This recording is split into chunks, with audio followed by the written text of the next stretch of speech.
person next to you and say, God loves you and I love you too.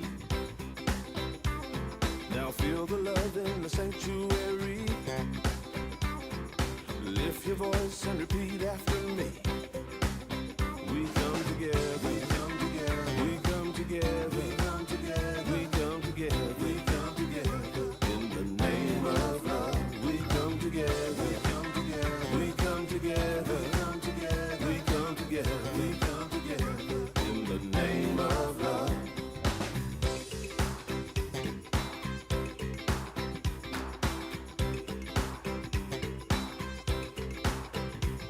Now look at the person next to you. Say, I recognize the God in you. Feel the love in the sanctuary. Now lift your voice and repeat after me. Oh, we come together, we come together, we come together, we come together, we come together. In the name of love, we come together, we come together, we come together, we come together. In the name of love, from every walk of life, every walk of life, every creed and color, in Him should we unite in honor of the God in each other. Take a look at the person next to you. Say, namaste, I bow to you. I feel the love in the sanctuary. Feel the love in the sanctuary. Lift your voice and repeat after me. Oh, we come together. We come together. We come together. We come together. We come together. In the name of love, we come together. We come together. We come together. We come together. We come together. We come together. In the name of love, we come together. We come together. We come together. We come together. We come together. We come together. In the name of love, we come together. We come together. We come together. We come together. We come together. Good morning, everybody. Welcome to Unity of Springfield. We're going to start our service with a song this morning. It's in the Blue Songbook. It's number 46, and hey, it's called the Welcome Song, number 46.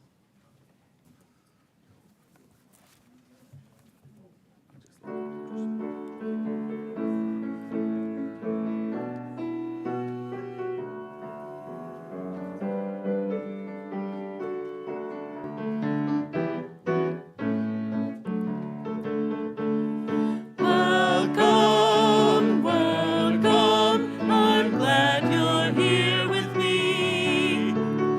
Did you know you're one with God for eternity? Welcome, welcome, I'm glad you're here with me. You're not a stranger anymore, now you're family. Welcome, welcome, I'm glad you're here with me.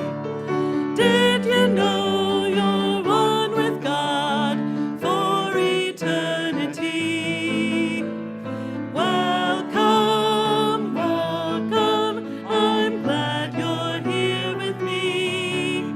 You're not a stranger anymore, now you're family. Now you're family.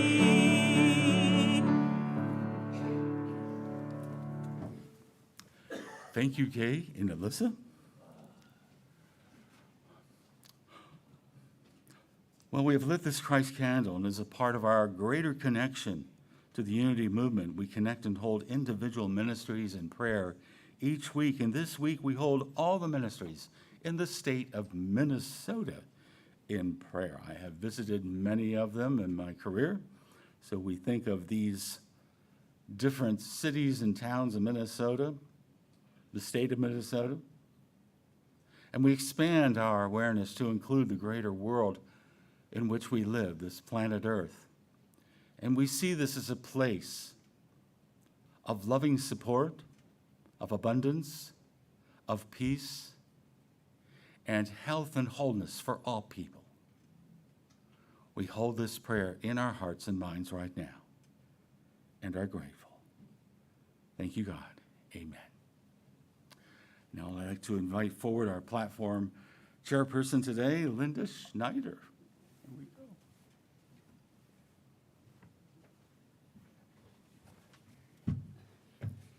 go. Good morning. Good morning.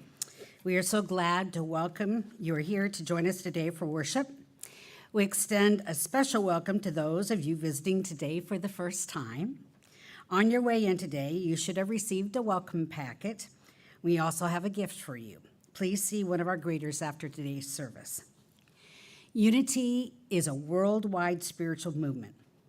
We are an inclusive community, and we welcome all people. Well, today is birthday Sunday for the month of January. If you have a birthday in January, we ask you to stand so we can sing to you. I know Becky, but I don't see Becky yet, and I'm representing Don Schneider.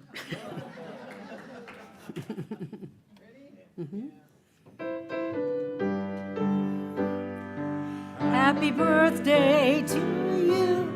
Happy birthday to you. God is blessing you. You're wonderful. Happy birthday to you.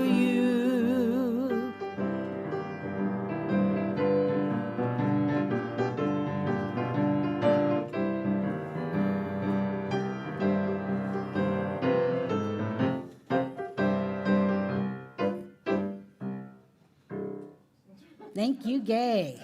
All right. Well, we hope you join us after the service today in Margaret Kane Hall, which is right behind us here, for our monthly fellowship potluck and birthday celebration.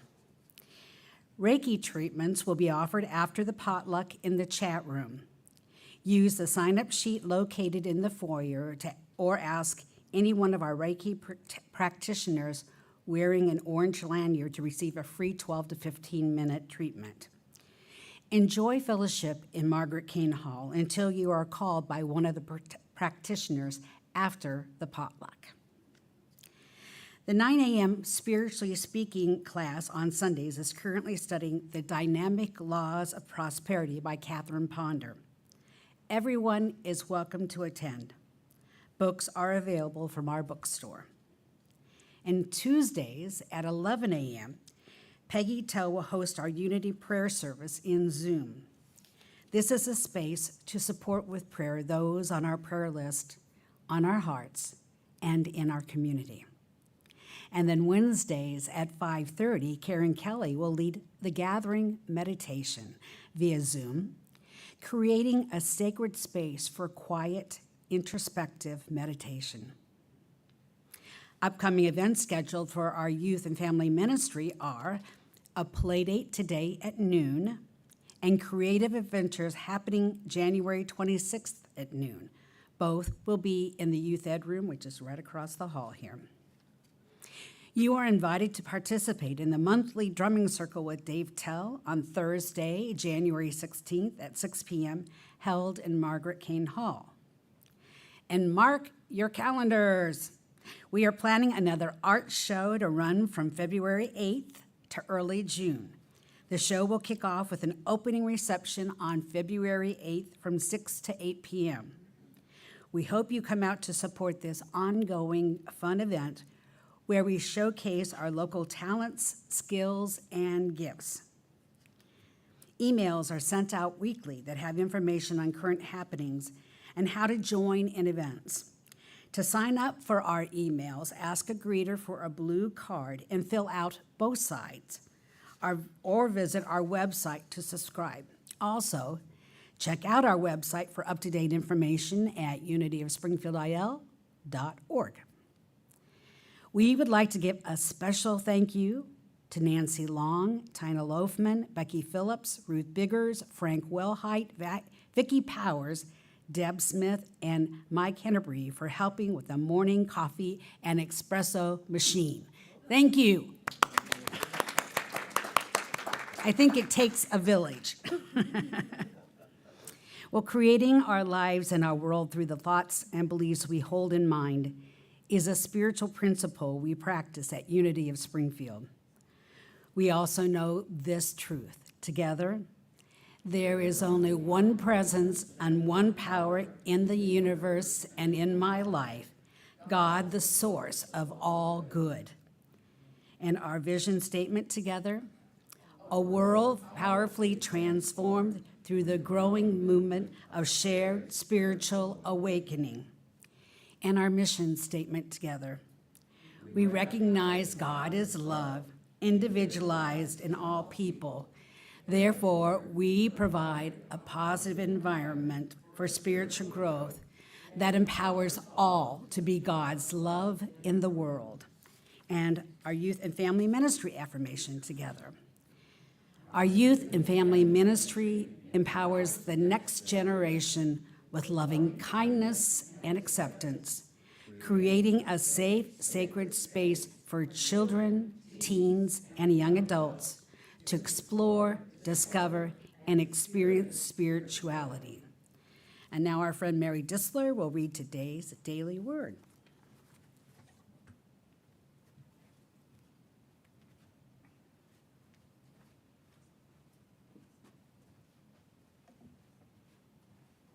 Good morning. The daily word for today, Sunday, January 12th, 2025, is gratitude.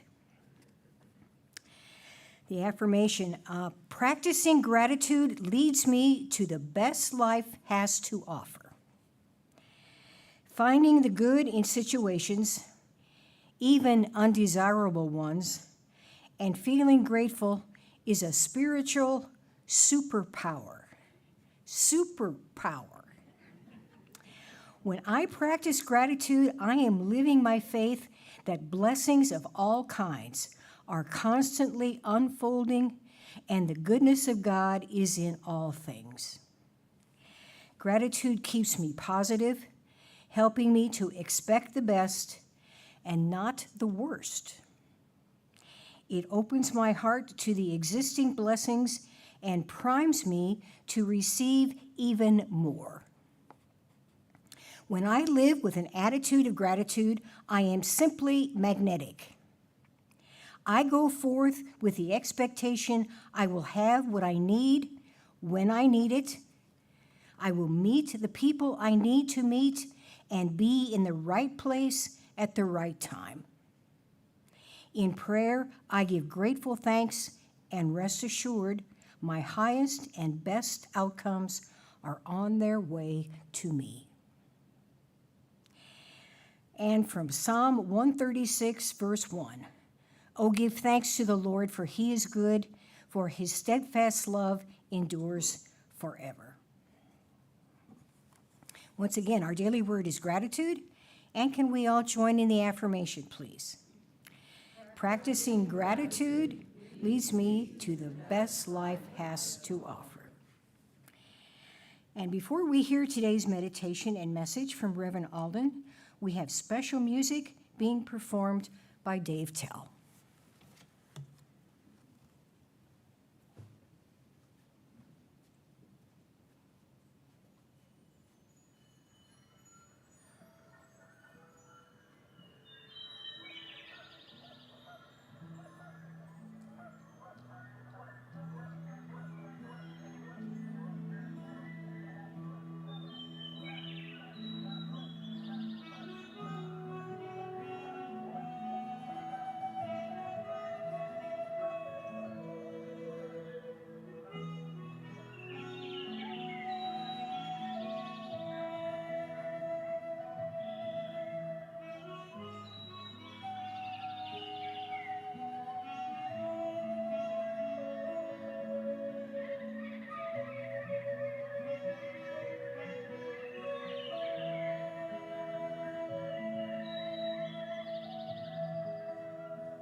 That was beautiful, Dave.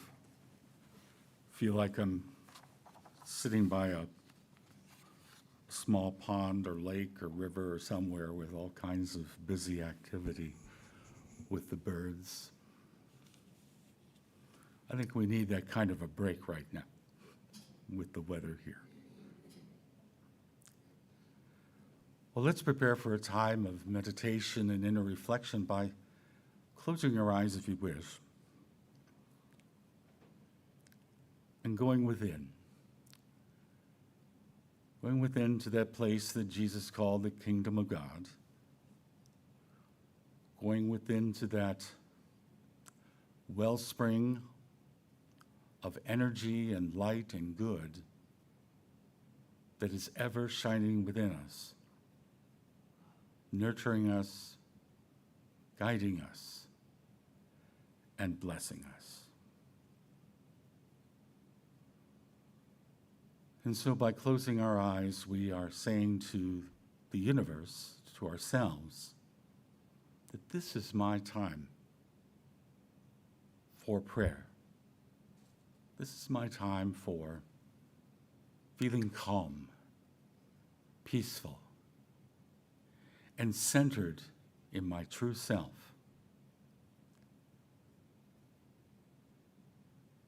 And so to help us do that, let us become aware of the flow of our breathing and conscious of our breathing and relaxing our breathing so that we breathe in easily and exhale our breath. And with each repetition of our breath, we feel ourselves relaxing and letting go of all of the concerns and worries of our lives, setting them aside for the next few minutes. We can go back to them later, but for now, we are here in this moment and here in this place beyond just the world around us, the physical world. But in that inner space, that state of consciousness, where we feel and sense the flow of God's Spirit, and we sense it as the power of love. It is love that transforms us. It is love that helps us turn a difficult situation around. And it's not that it does things in the outer so much as it changes us, changes our outlook and perspective, changes our responses to things that happen. And instead of coming from a place of the usual reactions to things, we come from a place of calmness, centeredness, and compassion. And it's through this power of divine love that we're able to see our common good with everyone, see our connection through Spirit. And although we may look differently or speak differently, wear different clothes, do different things, at our core, we are the same. We are children of God. We are spiritual beings. And we all have this in common. For this is our core. This is where we can come back to by simply closing our eyes, taking some deep breaths, and just allowing ourselves to flow with the flow of Spirit that we're always in. May not be aware of it, but wherever we go, we are one with God, one with Spirit, one with the Creator and Sustainer of the universe. And we are supported 100% in being and expressing who we are as spiritual beings, and doing so in our unique way, in a way that's comfortable for us.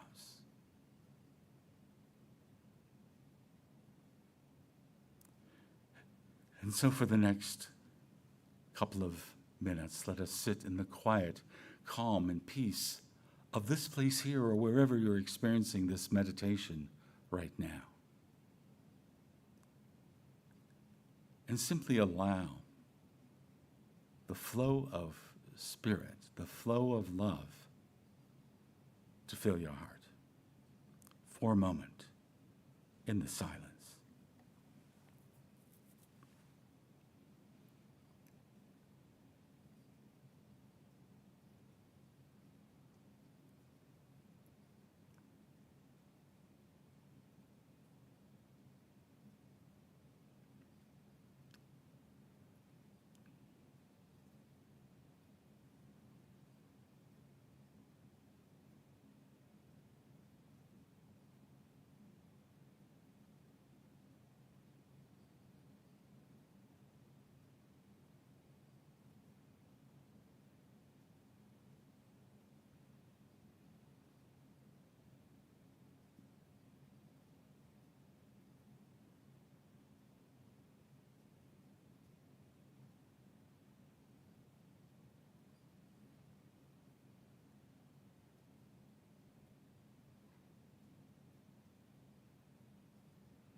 The infinite power of Spirit is flowing through each one of us right now. And we are always one with Spirit, one with God. And we carry this awareness with us into the rest of this day, knowing that wherever we are, God is there, and God is within us. And things are working out for the greater good of everyone. And so we give thanks for this opportunity we've had right now to sit in the silence and to feel our oneness with Spirit. And we give thanks in the name and through the power of the living Christ's presence within us all. And so it is. Amen.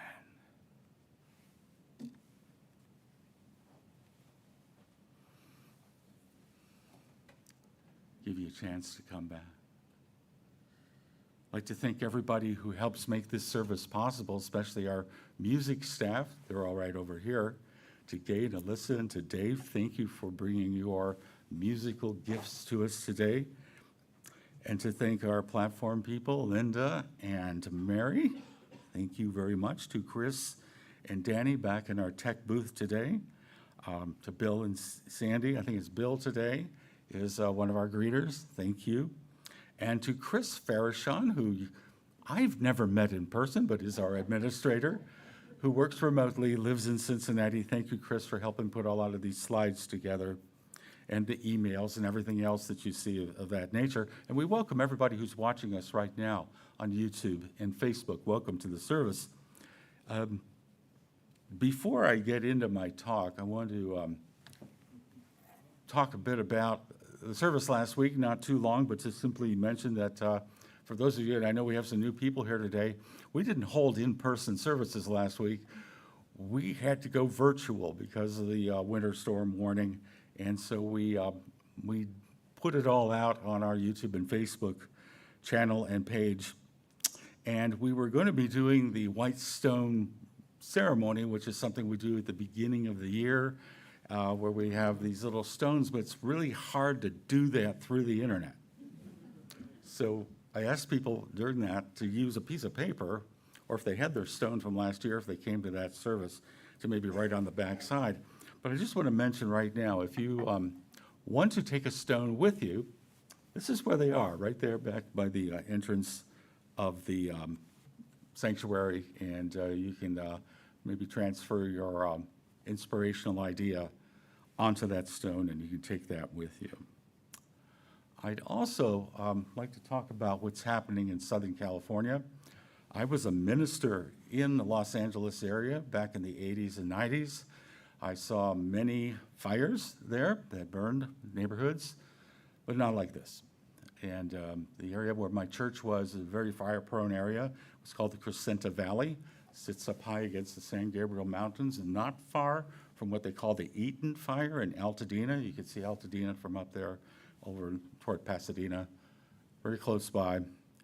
And like everybody, just shocked about what's going on there, particularly, of course, in Pacific Palisades. Beautiful area. I've been through there a lot of times when I lived there. And I noticed that a well-known actor, Jamie Lee Curtis, put this on Instagram.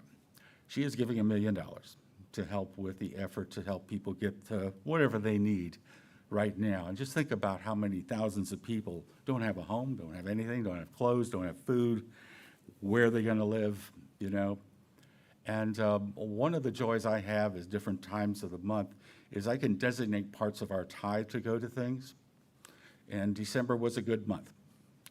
And just want to let you know that Unity of Springfield will be donating $1,000 to the Red Cross and to AmeriCares to help with this effort here with people. We don't have any churches in the affected areas, otherwise we would have helped with that.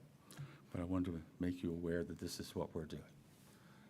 So, now to my talk today. The idea for this talk was birthed during a staff meeting with Chris Farashon.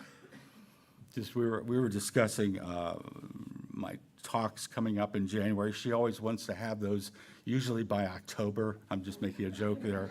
She's very on the ball. And so anyway, I was having one of those moments. You know, you can call it a senior moment. You could call it, you know, pre-losing your mind. Some people just call them brain farts, sorry for the crude. And I was just sort of, you know, talking with her about it. And she started pushing me, and she said, well, what would you want to talk about? And I started talking about this idea I had about the consumer aspects of church and what it's like to get beyond that. She says, well, why didn't you do a talk on it? So here we are. I want to talk about how church has really changed over time, and particularly the last 10 to 15 years. And it used to be that people attended church services mostly every Sunday. That used to be the case. And I remember when I was in my teens and going to church, when my family finally found a church that we wanted to go to, and this is the church that I attended in the 70s. It's kind of in a rough neighborhood, as you can see. I remember as a teenager in the Youth of Unity group, doing a lot of bake sales right out there on that piece of grass there on the other side of the banana tree. This is Unity Church of Hawaii in Honolulu. It's where I grew up. It was a great church, and back in the day, the inside looked like this. It's different now. And this was our minister, Reverend Stan Hampson, one of the best speakers ever. That's who my mentor was in being able to speak. I don't know if I'll ever come close to what Stan is like. And he was a really great person, very supportive person. You can tell by just looking at him. And so it was a ritual in our family to go to the early service, which then was at 9:30, and then the Youth of Unity teenage group was at 11. So we would, start out here in the sanctuary, and then we would just go into the building next door where they had the Youth of Unity meetings. And then later on, I was a candidate for the job at this church back in 2001. We're talking September of 2001. You can put the number of the month, Yeah. That was a weird flight. It was really strange being there during that time, during 9/11, or right after it. But I had to do not just a 9:30 and 11, I had to do a 7:30 service. You talk about work. They picked somebody else. I was lazy, I guess, I don't know. But it was a real thrill to go back and speak at the church that I grew up in. And then after the fellowship hour, just like we have here, of course today we're having a potluck, but generally we have the coffee and the donuts and things like that. Well, this church did too. And so what we would do, oh, by the way, this is the youth group. I just want to mention the youth group I was in. I'm actually in this photo. Can you tell? Yeah, the blue shirt. This was an installation of Youth of Unity officers. I was the president of this group for 2 years. And the girl over on the left, that's my sister, Becky. I'm just proving to you I actually was at this church, and I'm making it up. All right. So after fellowship, we would go out to eat somewhere. Of course, today you don't have to do that, but sometimes I imagine that you go out to eat. Maybe you did this as well. So we had a lot of choices there. Honolulu's a fairly large city. So right across the street, up in the other corner, there is Burgerland. It's just a little place there, simple food. And then the middle shot there, my father loved going to the YMCA cafeteria. I don't know what it was. Maybe it reminded him of his early days somewhere.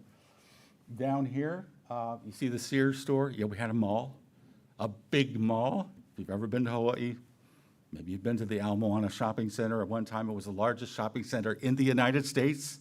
And then they built a gigantic shopping center in Minnesota. Called it the Mall of America. I've been to the Mall of America. It's big. Cool. My father really loved, though, going to Perry Boy's Smorgy. I think it was the Scandinavian jeans, the smorgasbord. Yeah, I want to go there. And you can just let the kids go there and you eat up because, same price for all the food you eat. And this was in the Outrigger Hotel. So we had these traditions.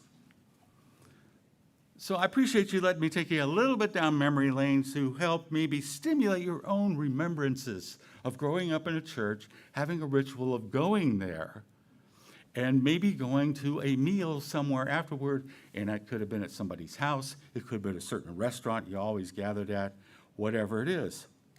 But church, in the old days, was a minimum half-day investment. Minimum. Might be more. And so we have these patterns and rituals and routines. But there have been changes over the years. Changes in how people attend church. Changes about how people share their time in activities at church. And why has it happened? What has changed? Lots of things have changed. When I think back to when I was first in the ministry, a couple of years ago, 40 years ago, the good old days. This is proof that I actually was, and if you look, this is my first church. It was in a funeral home in Vacaville, California. This is the funeral home. They also did weddings. It was a nice-looking funeral home. It wasn't like those, funeral homes. It looked like a chapel. It was called the Vaca Hills Chapel. You can even see the little sign here. And welcome to the wedding of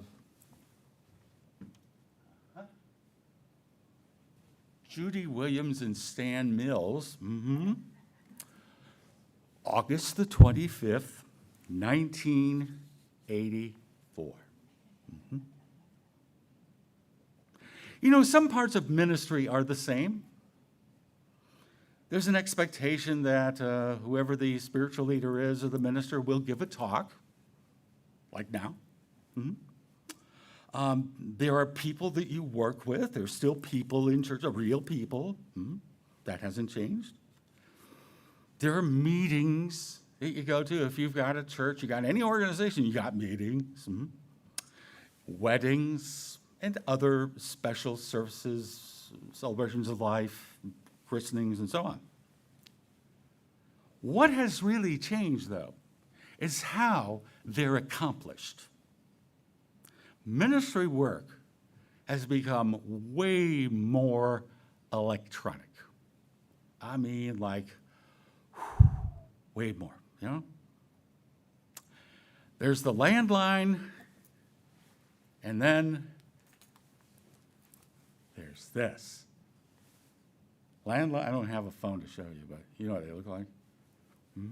Remember? Maybe you have one. Now, back in the day, I had a little phone in my little office here next to the casket room. I did. And I had a little phone. Like, you know, it was touch tone, didn't have to do this. It was 1984, come on. Didn't have this. In 1984, the only people that had anything like this were very rich people. The doctors and, you know, the pagers and all that stuff. So I was always answering that landline. And we had a little answer machine on it. Remember? All different kinds of answer machines. Oh, God, I'm getting real nostalgic right now. When the landline rings here at this church, 9 times out of 10, it's definitely somebody I don't know. It's definitely somebody trying to sell me something that I probably don't want. 9 times out of 10. Sometimes I get really excited when the line rings. When I can look at it and I actually, I think I know that number. That's great. It's like a time for celebration. Yeah. But it is not possible today, if you're in ministry work, or really almost any kind of work, to not do it without a smartphone. You got to have a smartphone. It's just how it is. And, you know, I went through a period of time in the 2000s where I was out of pulpit ministry. Doesn't mean I wasn't speaking in pulpits, but I spoke in a lot of other people's pulpits, like this one here back in 2010. And I got by with a certain kind of telephone. Maybe you had one of these too. The Captain Kirk phone. Yeah, I look like this, but you know, yeah. And I realized when I went back into regular pulpit ministry, I had to get one of these. I did. This is my second one. Meetings today. I don't care if it's business, nonprofit, church. How are they mostly carried out? It starts with a Z, it ends with an M, and there are a couple of vowels in the middle. Zoom. And what caused this change? Well, technology caused this change. COVID helped. And we got used to it, talking to people on our electronic devices. It could have been this, it could be a laptop, a pad, whatever.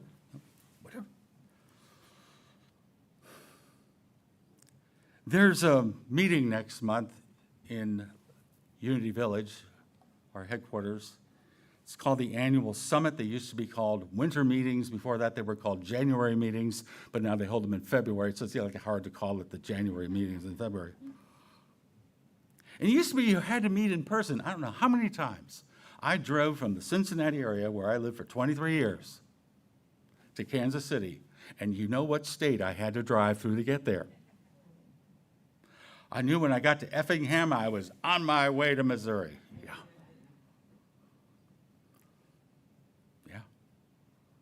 only in person. But now, this annual summit will be mostly attended by Zoom, predominantly. There is an in-person option, though.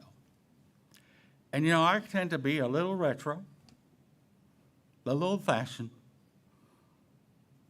I'm originally from the Midwest. You know how we love road trips. We don't let winter scare us too much. We're going to be there in person. Ooh.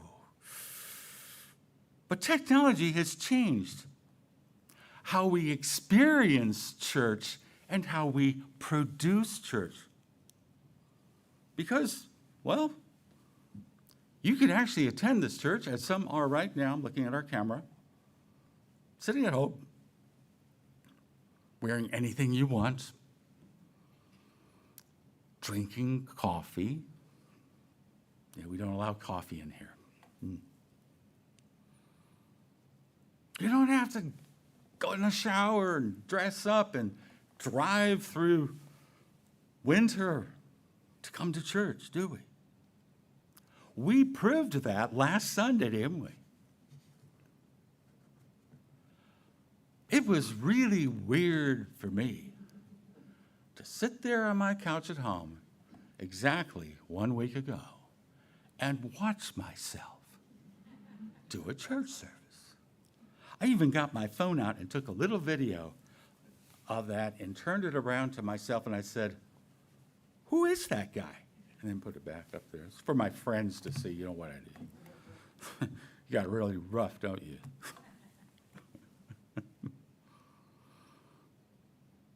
We're living in our electronic devices today. We weren't 10, 15 years ago. We had some, but we didn't live in them. So there's lots of significant changes that have happened in how we experience ministry, how we produce ministry. Families have changed, and this has happened, well, starting quite a long time ago, where you often have two sets of parents. There's weekend availability. How often can the whole family go to church? That has changed. Also, there's more to do today, more choices, and on top of that, I think more expectations of workers, okay? So we are working our proverbial derrieres off today to, you know, get whatever needs to be done by our bosses, right? And so whatever time we have left over, we want to use wisely. And going to church takes a chunk of time from that extra time that we have. And if you think about church, what involves coming to church here? And I'll throw this out with a question, just hit me right now. Is anybody forcing you to come to church? Do you have to come to church? I'm not talking about me, it's my job. I have a contract. Okay. You see, coming to a church service is a voluntary act. Mm-hmm. Nobody's making us do it. Unless you're a preacher's kid, you can ask the person back there running the video. Mm-hmm. And so with the leftover time we have available in our very busy lives, with all the stuff we have to do and all the demands at work and all the options and events, the demands on our time are really high. So coming to church, we have to really want to be there. It has to be important to us. It has to be something that we really look forward to coming to. And society has really changed a lot. We view the world today, 2025, as consumers. When you really need something, you know, and especially if you're maybe of a particular age, but it doesn't really matter. If you want to find out what's going on, you know, with a certain business or restaurant, a certain product, you look at Google reviews, don't you? Or Yelp. Find out what other people have said about it. This also includes churches. There are Google reviews on churches. So we are no longer just participants or congregants, we're consumers. We consume the content of the church. And so we who are in the ministry business, if you call it that, we are content producers, just like a podcaster or a YouTuber. It's about how many views you get on your YouTube channel or your Facebook page. And as one of the prime content creators here, I have an instinctive urge every now and then to see how many views this video or that thing got. How many likes did we get on that meme we put up on Facebook? And so we're here today in 2025. This is where we are, if you wonder where you were. Our church, Unity of Springfield. It is not exactly what it was 10, 20, 30, 75, 100. This church has been around 100 years. And one of the things that we have noticed in the changes that have happened in society is that our attendance here is not as great as maybe it was 20 years ago.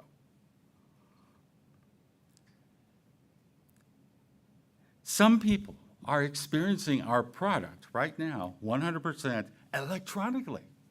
Because remember, you don't have to put on your clothes, get dressed up, take a shower too if you want to have the right scent. And drive, or get here somehow on a bus or whatever. We do a lot of what we do electronically that wasn't done before. And I don't just mean this church, I mean all churches.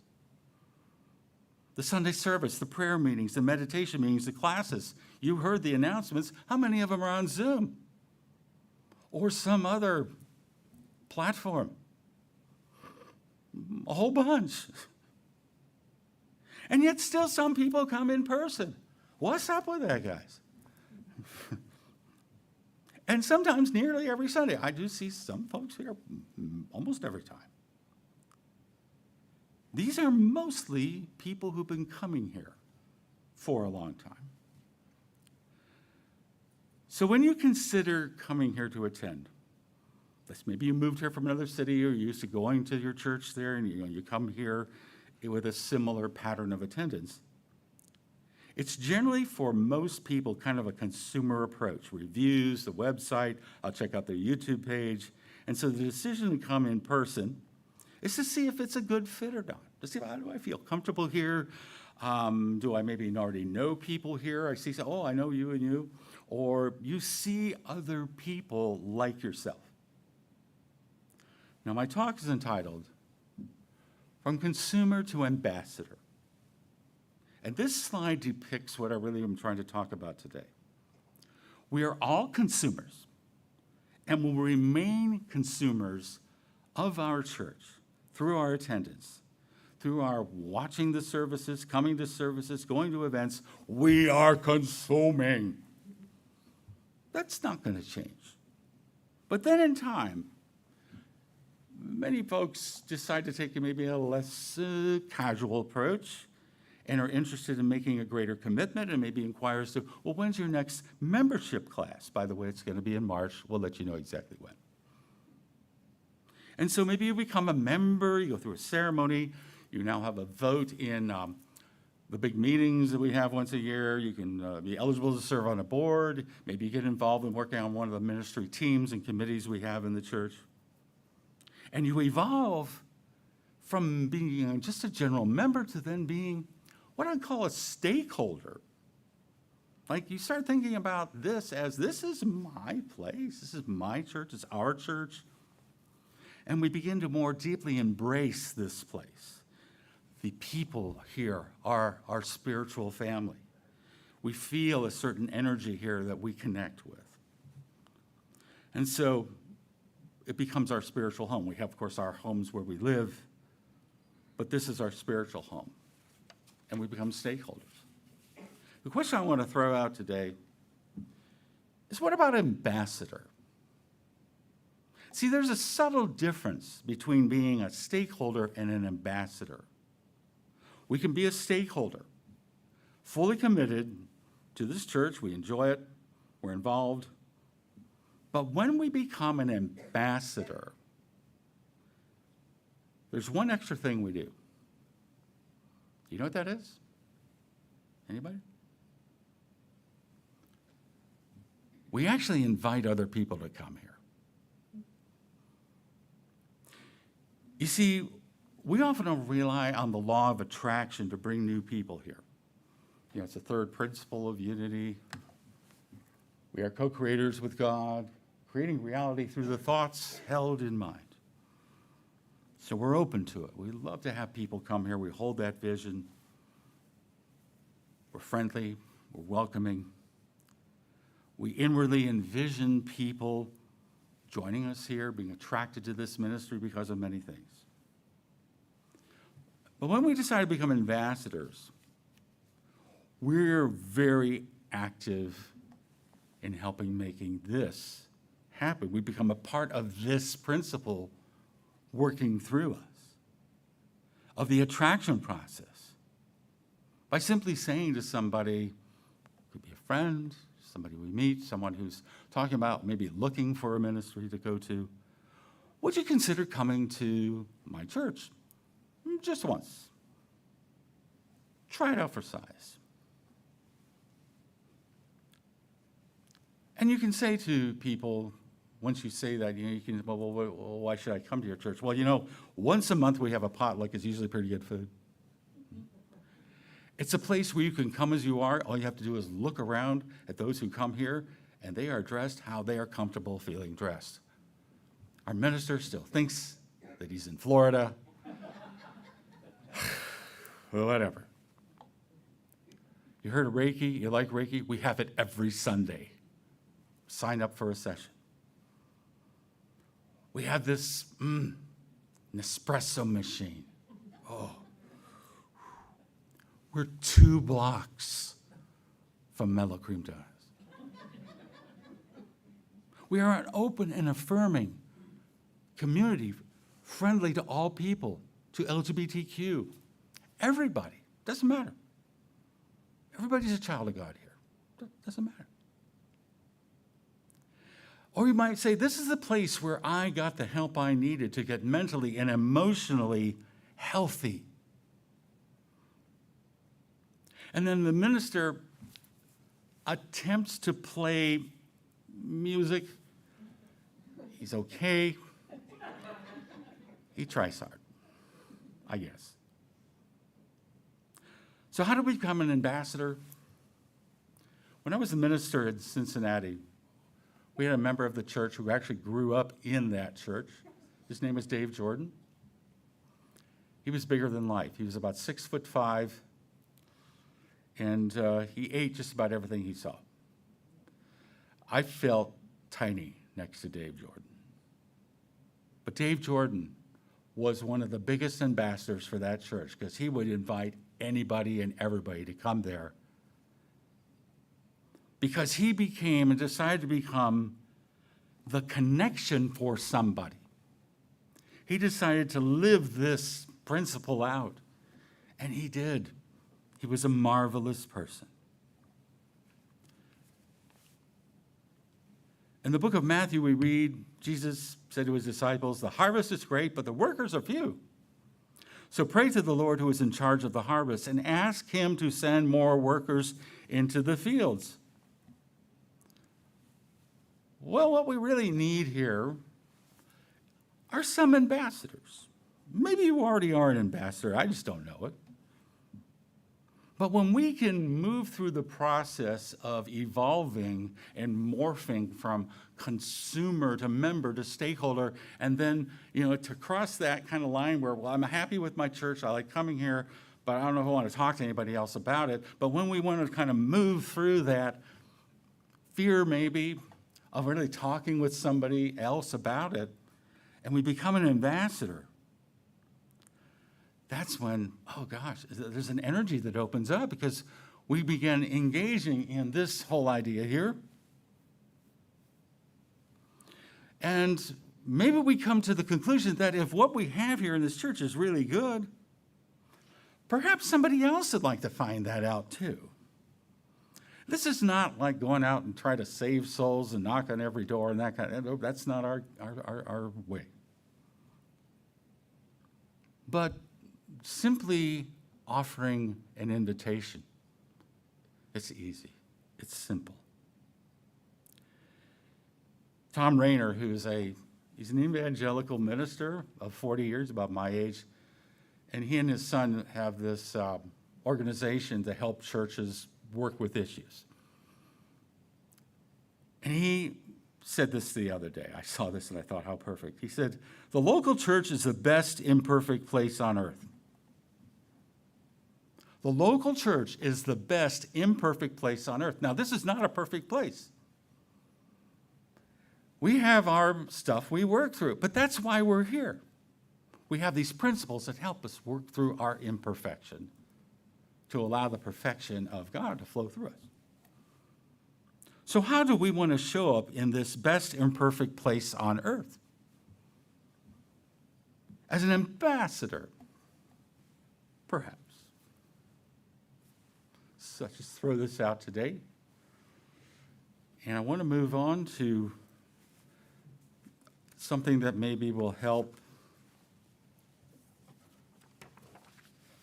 through prayer, a song that might help people in California. I have a lot of friends and family in California, maybe you do too. And it came to me, I said, well, what could we do that would create some energy that would go out there and just transform something good? So this is a song most of you probably know. I'm not saying everybody, but I want you to all join with me if you know it. Words are maybe a little tiny, but maybe you already know the song.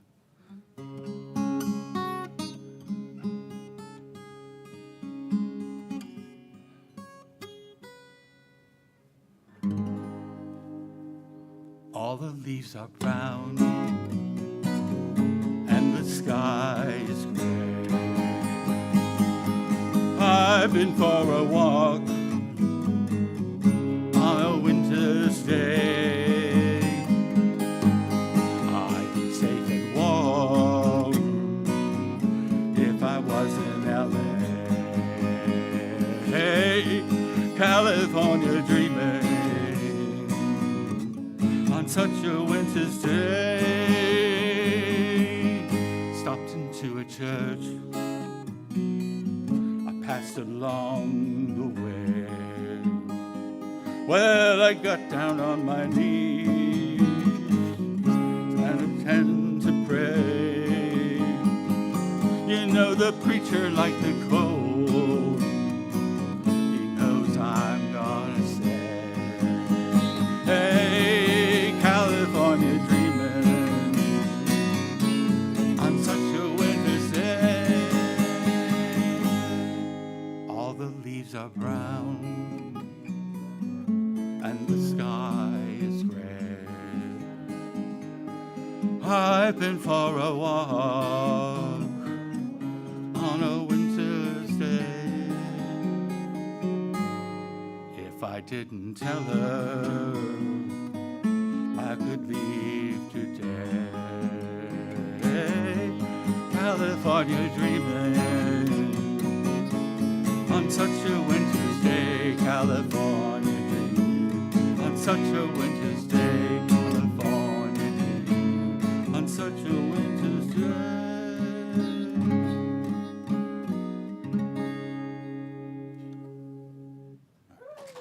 Yeah, all right.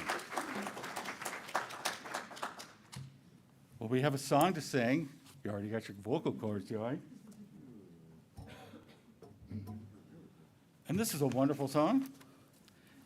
And it's called I'm Ready for a Miracle, number 346 in your red book.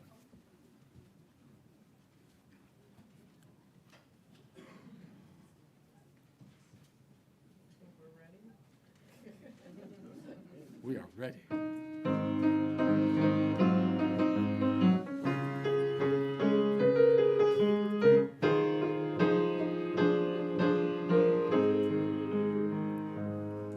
I'm ready for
Thank you, Gay and Alyssa.